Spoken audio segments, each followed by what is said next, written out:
یا ایها الناس اعبدوا ربکم، ای مردم اعبدوا ربکم، پروردگارتان را عبادت کنید. این ربکم اللهکم ترجمه کرده نمیشد. بله، هر جایی که الله آمد الله ترجمه میکنیم، لیکن رب به معنای الله نیست. رب به معنای صاحب، تربیت کننده. حتی الله تعالی پدر و مادر را هم رب نامید. رب هذه البلده، پروردگار این شهر، یعنی صاحب این شهر.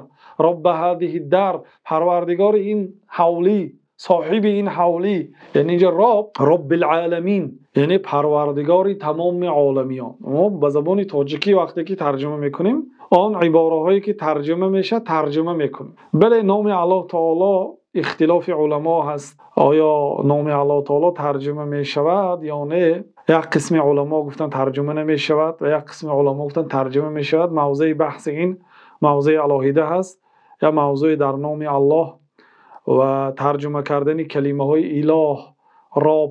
این کلمه ها از الله فرق میکنند. اینا الله نیست. رب، اله، اینا به غیر الله تعالی هم اطلاق کرده می شود، به الله تعالی هم اطلاق کرده می شود. اما الله فقط به الله سبحانه و تعالی نام لفظ جلالت، بزرگترین نام الله تعالی هست. اما اله به اله های باطل هم اطلاق کرده می شود.